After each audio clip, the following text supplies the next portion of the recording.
This is Making Stitches, and today it's Christmas Eve, a time which crafters look forward to and dread in equal measure, depending on how big their to-do list still is. I'd like to do a few hats and some cowls that I bought some nice yarn for Christmas gifts. I'm knitting a little jumper for my niece's little girl, a little Christmas Eve jumper. And I've knit another little jumper for my niece's little boy, little baby Santa jumper. Well, I've actually finished most of my things, I think. I've just made a few quick chunky cowls for people, and I usually get a couple of hats out of the way, and that's it really. I don't make anything too big and tricky, but then we've just launched a new little Christmas box for making decorations, so I'll probably join in with a few of those, make some pretty little bits for the tree. I would like to finally finish the Christmas designs because it's very late, and I did realise that about a month ago I said to someone, I'll go on my Etsy shop by the end of the week and the Christmas cards will be on there, and they're still not.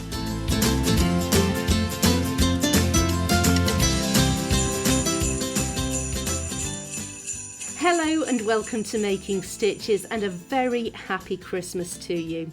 I'm Lindsay, and it's been a real joy to have your company throughout this last year of 2021 on the podcast. Last Christmas, I pulled together a STITCHMAS special featuring a selection of last year's podcast highlights, as well as some listener stitch stories too.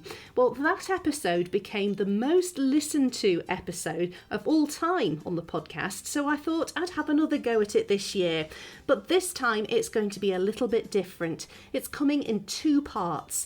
The first part today on Christmas Eve, and the second part next Friday, which is New Year's Eve, when we'll look ahead to next year and our crafty New Year's resolutions. Well, 2021 kicked off on the podcast in January with a chat I had with Sara Huntington, editor of Simply Crochet Magazine, who really amazed me with the way she stuck to her guns and followed her heart towards the craft that made her happiest. It changed the direction of her life from working 4 days a week in a job which didn't fill her with joy. I didn't really enjoy the job that much, and I had to get the train, sometimes punishingly early. I think I used to have to get on the 5:41. Ooh. I know, to London, and sometimes 3 or 4 times a week. Anyway, so to get me through it, because I'd get on a train with all these men who basically unclip their briefcases and bring out their papers and whatnot, and I was just, I can't, it's too early for me. So I just thought, well, I'll take my knitting and crochet. So I started doing that, and I was just churning out the projects because I was doing so much travelling, and that was fantastic. And then I was thinking, what am I doing with my life? What's happening? And I thought, well, what you have to do is focus on what really makes you happy. What is it that really makes you happy? And I thought, well, creating things makes me happy, and specifically making things with yarn makes me happy. So I'm just going to focus on that, and if I put that out there and think about that, and if an opportunity comes my way to do with something like that, I'm going to say yes. I'm not going to think twice about it. And I remember that was a very conscious decision. I thought, how can I change the trajectory of my life? Well, I will just say yes to the things I want to say yes to. So shortly after that, there was a new yarn shop opened up near us called Woolbath. It's a really lovely shop. And they were doing knit-alongs and things like that. So I went along, and she said, oh, do you want to be in a magazine with one of your projects? So I said, yes, because I had to. And we ended up, I think they were just doing a focus on knitting groups and stuff. So I had one of my projects in then. And I started going to the knitting group regularly. Then because I was there regularly, they'd say, well, do you want to work in the shop? I worked in the shop 1 day a week. Do you want to start teaching? I did that. And it was all making me very happy. And then when we were in the shop, I was working there 1 day a week. I worked 4 days a week and I had a day off, but I chose to work in Woolbath. I absolutely loved it. And all the people from the magazines used to come in and get their yarn, so I got to know them all. And really, that's sort of how it happened. And I started designing for them. That's how I really got to know everybody, and then ended up getting the commissioning editor and then editor's job. Wow, it sounds like you're living your dream then. Well, I was. I mean, it was quite amazing. I mean, I remember my husband, because I was basically trying trying to do my 4-day-a-week job and do designing 2 projects a month for the magazine. I was under the kids and everything. I was a bit busy. And I remember my husband saying to me, "Why are you doing this?" And I'm working the shop. And he said, "Why are you doing this?" And I said, "I don't know, but there's definitely a reason. I feel like I'm on some kind of path. There's definitely a reason I'm doing it." I had no idea what it was. I had no idea that it was going to take me into the magazine or anything like that. I just knew that I had to do it, and I was really enjoying it, and that was really important. I did everything else just to sort of live, and the yarn stuff was what was making me happy. So, yeah, so I knew it was sort of going somewhere, and it did. I think we can all take a leaf out of Sarah's book and focus on things that make us happy. You never know where it might lead. This year on Making Stitches, I've been fortunate that a few TV stars said yes to my request for an interview. The first was Gini, whose real name is Louise Armitage. You may remember that last year on the TV show Kirsty's Handmade Christmas, Gini won the handmade decoration episode with her stunning Dorset buttons. She spoke to me about how she was first introduced to the heritage craft, how she's developed her skills over the years, and how she ended up doing it on telly. When Kirsty did her lockdown show, the Keep Crafting one, I sent some photos into that, and my Dorset buttons got on there as featured on the programme. I was like, oh, we didn't realise. We were just watching. They didn't tell me they were going to be on. We were literally watching the show, and they just popped up. And all 3 of us, me, my daughter and husband, jumped up like, they're on the show. Oh. We were just freaked out. I'm like, oh, if they like them, maybe I should go on the Christmas show. Oh, right. That was my motivation. I thought, right, okay, I'm definitely going to apply this year. I'm going to do it. I'm going to do it. So I did. I applied. And they phoned me back straight away and said, we absolutely love it. We love the idea. We really, really want you to go on the show. They particularly liked the backstory, and they loved that it was a traditional craft. They wanted to know all about it, all the background. They kept phoning me and wanted to know more detail and stuff. So I think they were really, really interested. They just loved that it was so different. Yeah, they'd never heard of it before. So they were really interested.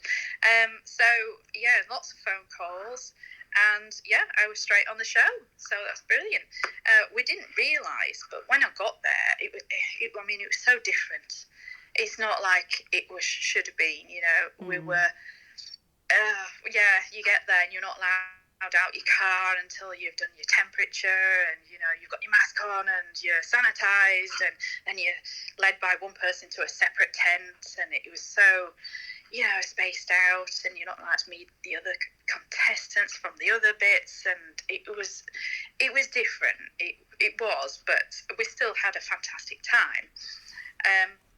When we got there, we were looked after one person, and he said, "You've no idea how incredibly lucky you are to actually get this far, because this year, obviously everybody's in lockdown, there were literally thousands and thousands and thousands of people that applied. There were so many," and he said it's literally taken us months to go through all the applicants because there were so many, because everybody's in lockdown, everybody's crafting, and so everybody applied. Yeah. So it was incredible to get on. Yes, I was really surprised. I didn't realise how lucky I was actually to get on in the first place. So I was very, very grateful. Yeah. So a win for Dorset buttons, definitely. Yeah. Well, in both senses of the word. Yes. Yes, actually. Yeah. I know, I'm still a bit shocked. It's still surreal. I can't quite sort of grasp that I've won. Yeah, you looked genuinely shocked when it was announced. Absolutely gobsmacked. I did not in any way think I didn't think I was getting on the show, and no way did I think I was going to win. Absolutely not. No, it was a total utter shock. No, I just went through the whole programme assuming it won't be me. I'm just happy to be on here. I'm just enjoying myself. I'm happy crafting, doing my Dorset buttons. Never thought that I would win. Oh my God, no, not at all. I was really, really shocked. That was a proper shock. And I absolutely burst into tears after that moment.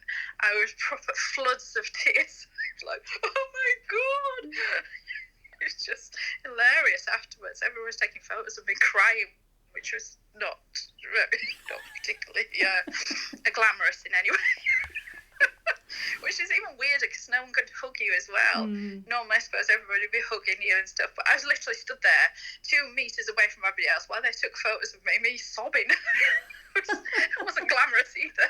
You mentioned the distance between all the contestants, but watching the programme, you really gelled as a group, didn't you? You had Hayley doing the crochet, and you had Paul doing his woodwork, and Sheba carving ostrich eggs, another quite niche craft, really. But somehow you overcame the distance and really seemed to get on. Oh, absolutely. Yes, me and Dot are absolute best friends. We speak nearly every day. Yeah. We are completely gelled. We are like of the same tribe, completely.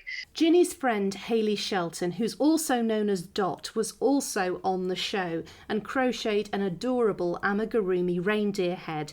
I spoke to her too about her television experience. You can catch that in episode 22. Another TV star who spoke to me was Adam Brooks, who was one of the 12 contestants to make it through to the televised rounds of the Great British Sewing Bee. He was such a lovely guest and so enthusiastic about his love of not just sewing but knitting too. He told me about how his love of crafts had been with him since childhood and that the pandemic had given him the chance to reconnect with them. I got my sewing machine at about age 14. And here's a funny one for you. I'd said to my mum, for Christmas, I'd really like an overlocker.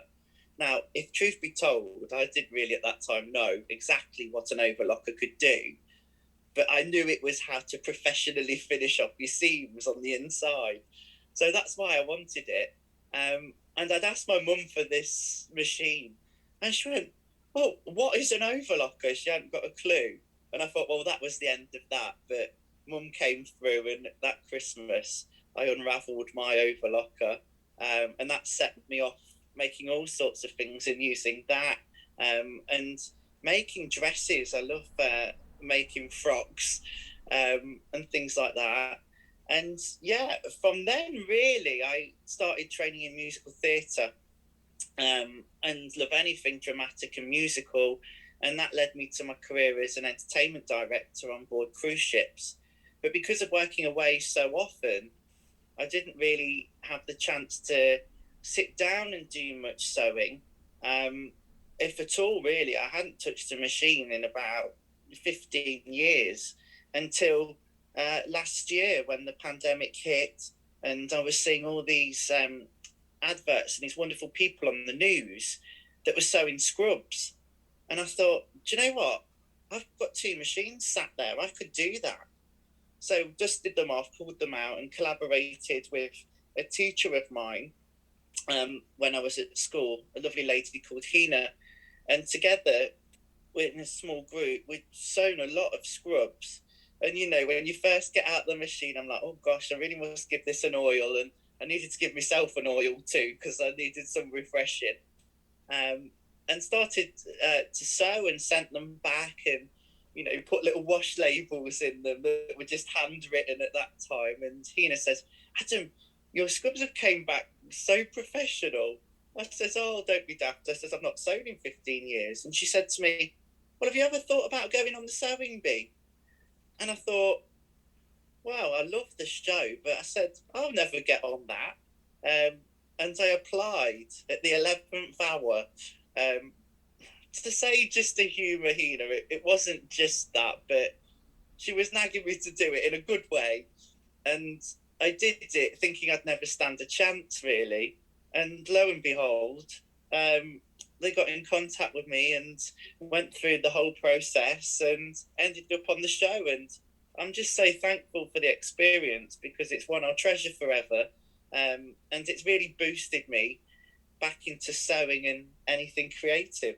Do you know, it's really interesting what you said. I think so many of us who've had quite creative childhoods and have done sewing and painting and knitting and crocheting and all these different things, when our lives go down a professional route, suddenly that's something that just gets parked, isn't it? It's always there, but it's like maybe when you have your 2-week holiday in the summer, you might have a root around in your craft box and bring it back out again. But the pandemic and the fact that so many people have been stuck at home and had this time that they otherwise wouldn't have been able to reconnect with those crafts from their childhood. And I think there's been a huge, one of the positives from a truly dreadful 18 months has been this huge boost in creativity, because people have needed it mentally as well as for something to fill their times. And this is just a wonderful side effect. And it's something that you've experienced yourself. That's wonderful. I couldn't agree more. And you're so right. Like, it gave me a real purpose to get up in the morning, because not that I'm lazy, I like to get up and do stuff. I can't function without a coffee, that's for sure. But when we had so much time, we couldn't go out anywhere. And I'm sure, like you say, many people will really relate to this. Just to get up and have a project on the go and have a purpose is so important. And I think that through life, whether it's a purpose that's a creative purpose or a purpose that is in a job that you do or with family or friends, I think that's so important for people's mental health. And mental health is such a big thing. And especially, you know, being locked in four walls, not being allowed out, it's unusual time, something none of us would have ever experienced. And I'd encourage anybody really, if in any time like that, to get creative, because it gives you that purpose, it gives you that chance to learn something new, it stimulates your brain. There's so much to be said, I think, about crafting. Like you say, it gets parked, but it's always there. It's like riding a bike, you never forget. And it's the same with a lot of the creative things that I do. In terms of textiles has always been my thing, my joy when it comes to creativity, but particularly like sewing and knitting. And recently I got into knitting on machines, which I'd love to see a big resurgence for, because there's actually a big community of people machine knitting, as I found out during the pandemic. Since I spoke to Adam, he's launched his own range of sewing patterns, so his craft adventure is continuing. And Adam wasn't the only male stitcher to appear on the podcast this year. Matthew Downham, a textile artist from North Wales, was my guest back in April. He spoke to me about how his practice of stitching over teddy bears had developed from drawing on paper to drawing with thread. He also told me some of his work has been exhibited as far away as the United States. You can hear Matthew's full interview, in which he discusses his experience of mental health issues and how stitching has helped him along the way, in episode 23. Now, with Christmas literally round the corner, I've come to the realisation that there are two kinds of crafters in the run-up to the festivities. There are those who are ultra-organised and may even begin their festive makes in January, and there are those who leave things until the last minute. Now, I won't say what camp I fall into, but I have an event in a few days' time which requires a Christmas jumper, and I started crocheting it last Tuesday. About a month ago, I popped along to my favourite local yarn shop, Black Sheep Wools in Warrington, and asked some of the ladies there about how their Christmas preparations were going. I'm currently in the middle of knitting a cardigan which is quite sparkly. It's in a rowan yarn called patina, and it's just a short sleeve cardigan edge to edge with no buttons, so you could slip it over a little dress or, you know, a nice vest top or something. So I'm making that at the moment, and I'd like to do a few hats and some cowls that I bought some nice yarn for Christmas gifts. I'm knitting a little jumper for my niece's little girl, a little Christmassy jumper.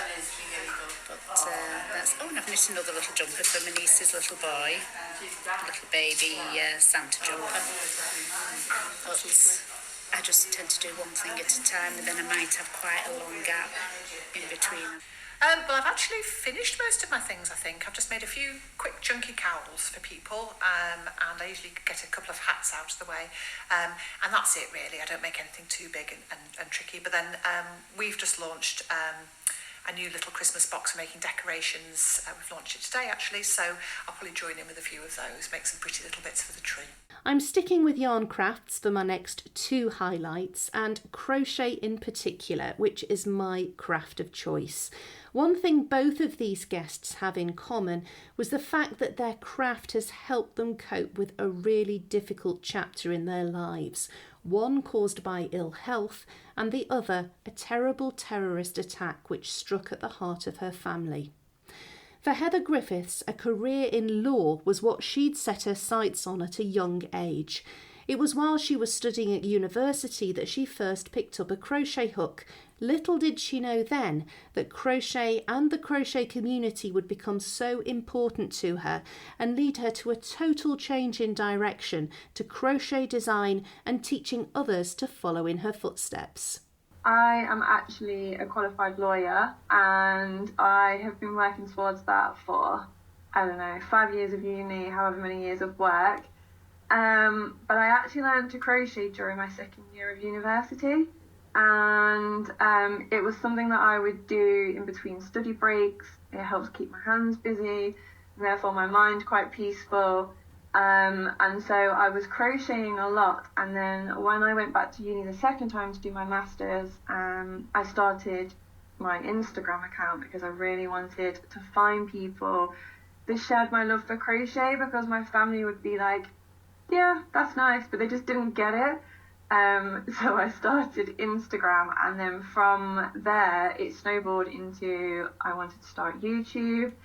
And then I was no longer just showing what I was working on, I was showing other people's patterns but my own, and then people wanted to make them. And so in August 2020 I released my first pattern, and I didn't really have any expectations, but it really took off and it really blew me away. It was absolutely great.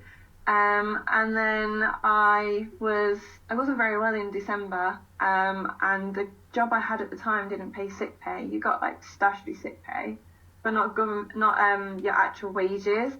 And so I hosted a sale on my patterns, and obviously the community really came behind me. And I just thought, you know what? I think I'm just going to do this full time. So I actually quit my day job in January, and I've been doing this full time ever since. So it wasn't planned. I knew back in 2016 I wanted to do something crochet to pay my bills, but I couldn't have told you then what it was going to be. And then it did just happen. I found how I was going to do it. And it came along at the right time. It sounds like the community kind of just held you up at a difficult time and was there for you. Yeah, they really did, because when you need to be getting better and then you're thinking about how am I going to be paying my bills, or that doesn't really help you sit back and relax. And over Christmas I was near bedbound. I felt that awful, but then to know that money was there and I was covered just really gave me that peace of mind. And then I just figured I enjoy crocheting so much, why not make it my full time? Because in my day job I would be counting down the minutes until I could pick up my hook again, or writing down notes of things I wanted to do and put out there later on. So jumped in, and here we are. That's absolutely marvellous. What an inspiring story. I'm sure there's so many people who are listening to this who have felt like that at some point in their lives, and just looking for that opportunity to turn their passion into something to do full time. Definitely. And I think originally I was going to try and do it part-time, and there just wasn't an option with my circumstances, and so I just jumped straight in. And I am very grateful to the community for such a warm welcome and all of the support. I really am. The 22nd of May 2017 is a date which will never be forgotten by my home city of Manchester. The day terror came to what should have been a fun and happy event, an Ariana Grande concert. It touched the lives of so many people, both locally and much further afield. One of those so deeply affected by the suicide bombing was Louise Murray. Her older brother, Martin Hett, was one of the victims. In the years since the attack, Louise has found crafts have helped her heal and process what happened to her family. She's now crocheting full-time, and her business, Hooked by Lou, sells clothing and accessories she's designed and made herself. I was just finishing my art foundation degree at Manchester Uni, ready to go to Leeds Uni in September to do a fashion degree. And the day before my hand-in, my brother was killed at the Manchester Arena bomb. So it kind of flips your whole world upside down, and I had to drop out of uni because obviously I didn't want to leave everyone behind and be on my own in Leeds. I probably wasn't in the right mindset. Loads of reasons, really. And it just kind of, until I quit my job to do crochet, I think I was in and out of different jobs trying to just find my way back onto a path of being all right again. I can't comprehend what you've been through, and can I just say I'm so sorry for what you've experienced. How has your craft helped you in the intervening years? It's always been something that I go to like anyway whenever I'm feeling anything, and just because you can kind of immerse yourself in it and forget about what's going on. And I think as well I was spending a lot of time on my phone just after it, and everything on my like Facebook and Instagram feed was to do with my brother and all of his friends posting pictures, people tagging me in things, and all with the best intentions. But I don't want to go on my phone and every 2 seconds see pictures of my dead brother. It was a bit like, I found it really, really stressful. And I still find social media quite, I don't know, I don't like it. It's quite anxiety provoking for me. So it's nice to just sit in the evenings, put my phone down and just be in my own little world instead of just scrolling mindlessly. Yeah, it's so easy for somebody who's not experienced anything like you, but you can get sucked into social media, can't you? Yeah, it's a really horrible place. I deleted Snapchat, I deleted Twitter, I'm tempted to delete Facebook. I don't really like it. I'd rather just be in my own little world. If you want to see me, give me a text and we'll meet up. There's nothing that is going on there that I can't see you in real life to talk about, or I don't know, I don't like it. No, I can totally appreciate that. So crochet was your safe place that you could escape to, away from what was kind of bombarding you. Yeah, I did whatever I could get my hands on. We had loads of beads at home, so I bought loads of little earring hooks and did that. I just got all the beads out on the floor, and this is at age like 20, 21. I didn't want to be on my phone, sucked into the virtual world of doom. Yeah, quite. I can totally appreciate that. So what was it then that triggered you to decide, actually, maybe rather than just being a hobby, crochet should become much more for you and become your full-time job? Good question. I think I've always wanted to do it since I was about 17. It's been like the dream to just sell my own clothes and do that. But I don't know, you're kind of told that you go to uni, you get a career and, you know, you do something serious rather than crochet full time. So I think I just thought that's what I had to do.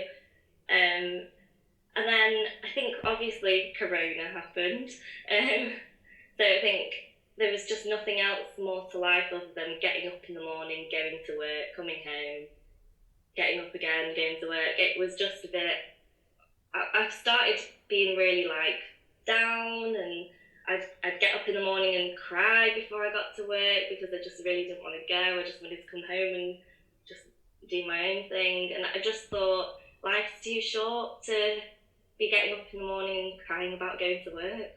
Definitely. So you took the plunge? Yeah, I have savings. I'm quite sensible with money. I've got lots of savings. So I thought now's probably a good time before I have kids and settle down properly. My bills are quite low because I like living cheap anyway. We're in lockdown, so I'm not spending anything. Now's a really good time to try it. Brilliant. And how's it been so far? It's stressful. I don't regret it one bit because I think I'm a lot happier. My partner says I'm much happier. I've got no money, but but I'm a lot happier, definitely. If all else fails, I'm having a great summer. I can get a part-time job if I need it. I can go back to uni anytime if I want to. I'm just, for now, it's the right thing to do, and I think that's all that matters. I was really grateful to Louise for speaking so openly to me about her experiences and how craft has helped her. Louise isn't the only member of her family to have turned to craft as a way of dealing with loss. Her mother, Louise Murray, has been knitting peace bears since 2017 to spread the message of peace and understanding. And I'm really pleased to be able to tell you that I'll be sharing a chat I've had with Louise in the new year about her work in this field. Now, in the run-up to Christmas, I asked if any listeners would be interested in sharing their own stitch story with me for the podcast, and Kate Blackburn, who makes the most beautiful hand-stitched cards, got into contact with me. It turns out we live really close to each other, so we met up for a hot drink and a walk around the park on a rather damp afternoon a few weeks back. Here she is now. So I make hand-stitched cards, and I've been doing that for quite a while. And how it came about, possibly because I've always made things, much prefer stitching to other things. I'm not a natural crocheter or knitter. I've always liked stitching, and it's always been the thing that I've gone back to. So in terms of actually making cards, I was thinking about this the other day. How did I actually start doing it? And quite some years ago, I started making very rude cross-stitch gift cards for friends. You possibly can't repeat what some of them say, but that's kind of moved on to doing some stitch cards and kind of as part of a craft group. One Christmas we were talking about what we could make as a little craft thing that kind of fits nicely into how long we had for a session, and I think it was just something on Pinterest someone found of these designs of these lovely hand-stitched cards, kind of like slightly kitsch, kind of 60s, because I think that's when they were really, really in, and that's when a lot of these designs were made. And we did them in group, and they were so easy, they were so satisfying to do, and it kind of went from there, because anybody who makes stuff, when you start having a go at a craft or making a design, the first thing you kind of think is like, this is really good, so what could I change if I did this a bit differently or that?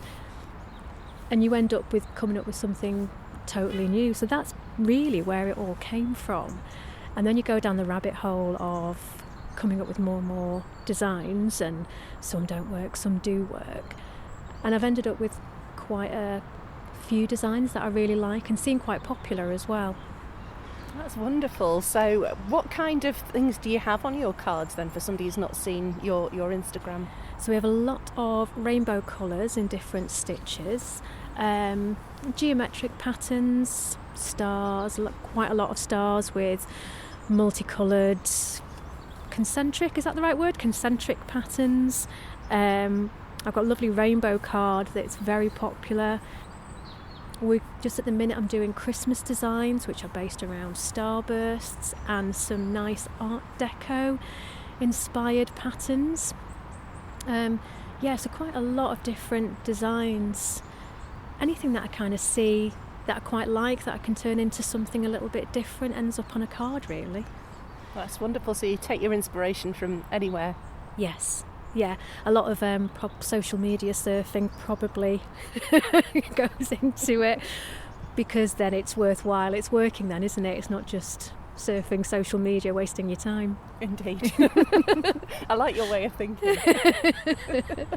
So do you have any particular crafty wishes or crafty targets ahead of Christmas?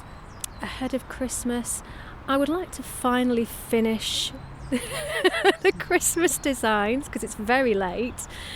And I did realise that about a month ago I said to someone, I'll go on my Etsy shop by the end of the week and the Christmas cards will be on there, and they're still not. And we're about 3 weeks away from Christmas. So yes, I'd like to get them out there. Other than that, not really. I think that's about it. It's kind of on my mind that I want to have something done, and then actually use the cards that I make to send to people that I know, rather than keeping them all for sales would be quite good.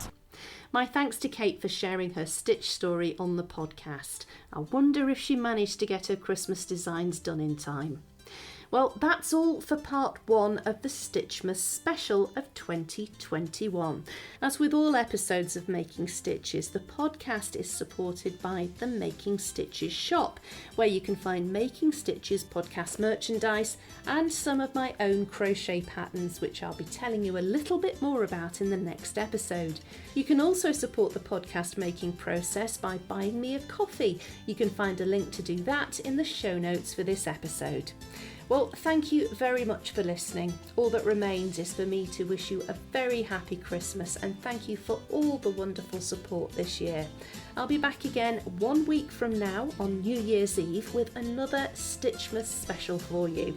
Until then, stay safe, have a great Christmas and enjoy your crafting.